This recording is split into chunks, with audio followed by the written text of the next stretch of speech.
Hey everybody, welcome back to Sounds Like a Drum, Kane's independent media production, Cymbal series. Today, we are talking about the idea of matching cymbals, pairing cymbals. Is this important? What does it mean? How do we even talk about this?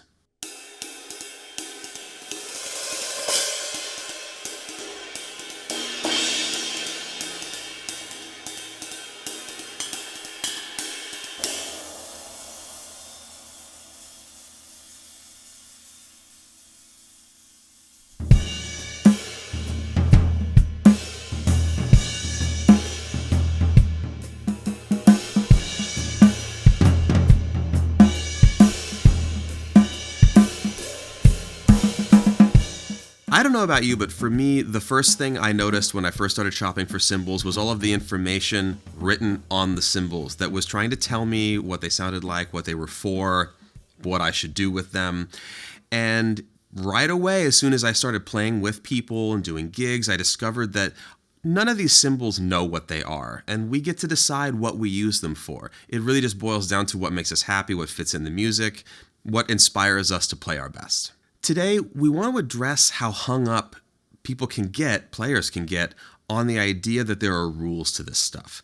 If you've spent much time reading magazines or studying on the internet, there's a lot of ideas, a lot of opinions, a lot of really aggressive opinions about the choices we make about sound, and we are excited to dispel a few of those today and also give you some ideas about ways that you can break things up a little bit in your setup and maybe find some new inspiration. We're going to present two crash cymbals that essentially are paired well. They have similar lathing patterns, similar hammering, similar construction overall. Slightly different weights, basically the main difference between these two.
The two cymbals in this demonstration are Zildjian K dark crashes, a thin and a medium thin. There's lots to be gleaned from the idea of a series being presented by a company and the idea that that is a family that ought to go together or should go together. Ultimately, it really is just referring to the idea that they're constructed similarly in an effort to have them generate a similar sound with variations that'll make them blend well. What this doesn't mean is that we need to overly concern ourselves with that information and instead use our ears and the music around us to make intelligent decisions about what cymbals are going to make the sounds that we're going to ultimately be happy with.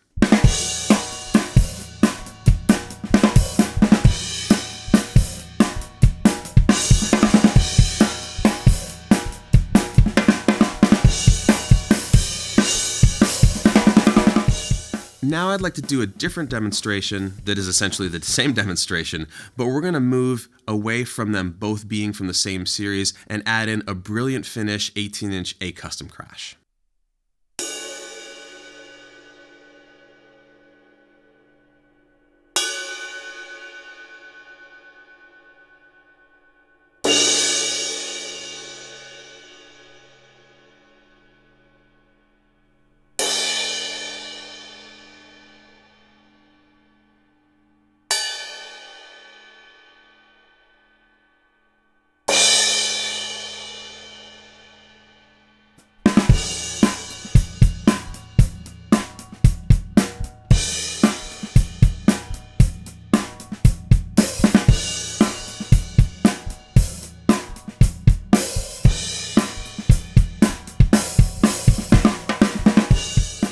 The A Custom Crash is a bright cymbal, it's shiny, it has a buffed finish, it's very much a modern kind of sound where a lot of Ks, in this case the thin version of the Dark Crash, are harkening back to a darker kind of sound, a sort of earthier, more blendy kind of sound. But for me, it's not as though these two don't go together anymore the way that the other two did.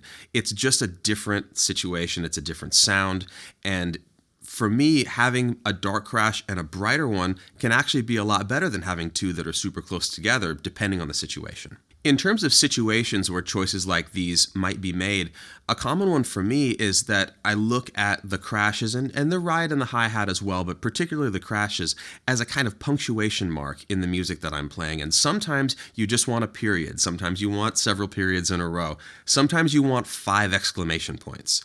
And if on your kit you get to a point in a song where you're like, boy, I wish I had 5 exclamation points, and you don't have it, it can be a little bit of a letdown. So in the situation like this that I have set up here, where I have a brighter, more powerful crash, and then a similarly sized one that's giving me a darker, warmer kind of vibe, I have my exclamation points. They're might be useful for riding and getting super aggressive at the very end of the loudest songs, and then maybe I don't hit it for the whole rest of the night.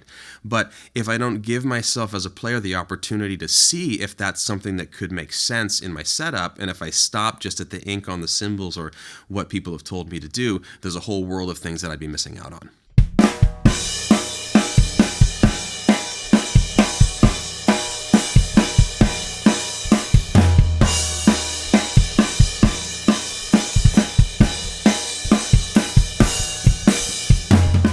Now into phase 2 of our demonstration today, the idea of a setup that is going after a certain sort of collective idea about sound. We're starting with more or less the darkest setup that we could generate here at the studio. Today we're using old K hi-hats, rather an old K on the top and a replica of that same cymbal on the bottom. We're using our tried and true Jesse Simpson 22, which is not the darkest cymbal in the world, but very thin, very wobbly, very warm. And then finally, K Dark Crash Thin. This is a setup that I would choose if blending and not cutting through or punctuating too much is more the sound that I'm after. If I'm trying to become part of the landscape and making sure that nothing is going to be jarring, nothing is going to be too aggressive, and even that nothing's going to be too articulate. I want everything to just sort of blend together, create sort of a watercolor kind of sound, and then still play accurately in terms of rhythm, but not have that dictate too much to the rest of the musicians.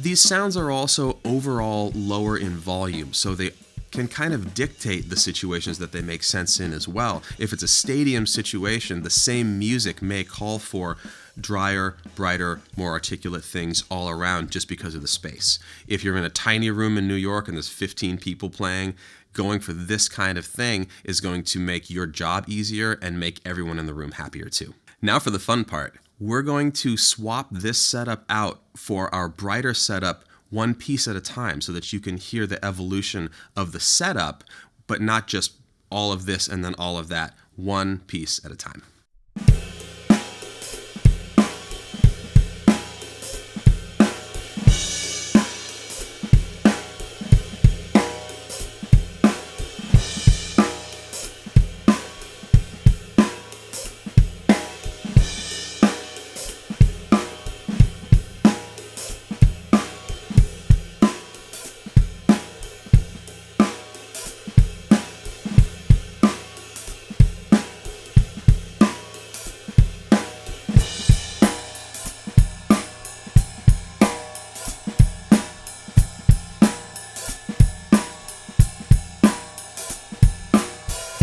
Now, us listening back to all of those transitional moments in there, they all work in their own way, and the context of the music, ultimately, and your ears and your preferences, can dictate what you swap out in terms of making choices for your setup. Though we moved through all of those setups quickly and treated them as transitions, these would also all be options for situations where part of your setup is lacking in some way. I find personally that the first thing I will swap out is hi-hats, because I personally like really thin, really dark hi-hats, and my ride cymbal and my crashes can function in a lot more musical situations than those hi-hats can. So something as simple as just changing out the bottom hi-hat, for instance, can make everything else still be fine, but bring that to where I need it to be. Now let's go ahead and hear this final completed Bright setup.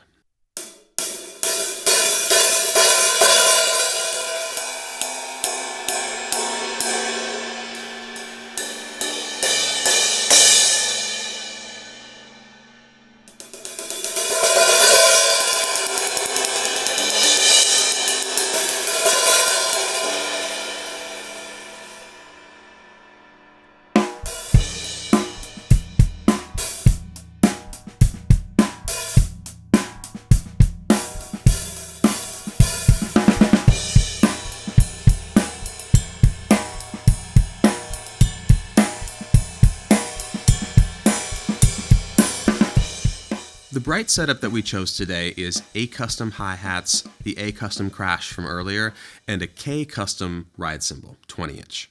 Despite the fact that it is a K series or K custom series ride cymbal, it's very bright, it's very heavy, it's brilliant finish, the bell is like an anvil, and it just goes to show you that this is a very heavily hammered cymbal.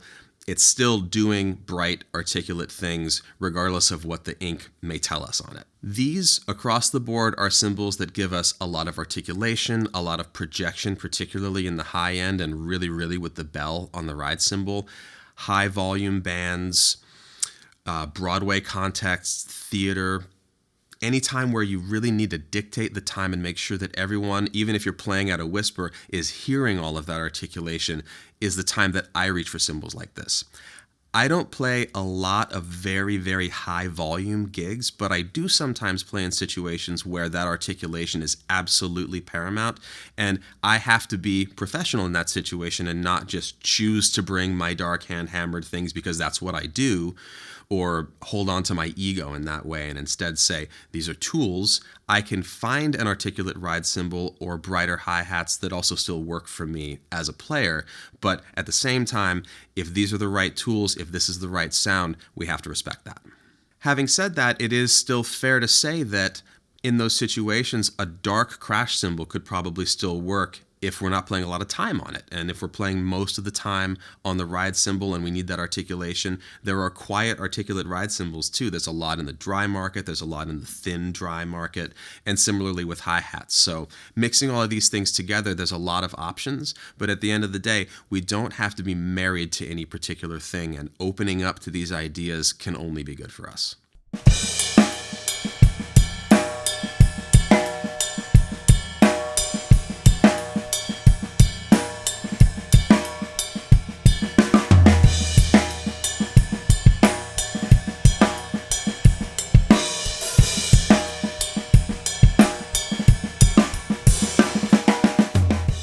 The bottom line here is that your style, your playing, your touch, and the music that you make is going to tell you what your instrumental needs are. And if you're willing to look and listen and try out things that maybe make you feel initially a little bit uncomfortable, there is so much beyond the bounds of what we are used to and also what we are told we are supposed to do. With just a little bit of experimentation, even as simple as just going to a store and playing a few cymbals that are unfamiliar to you and going in with an open mind and open ears, there's so much more that we can learn here. And it's really worth taking the time, expanding these horizons, and discovering something new.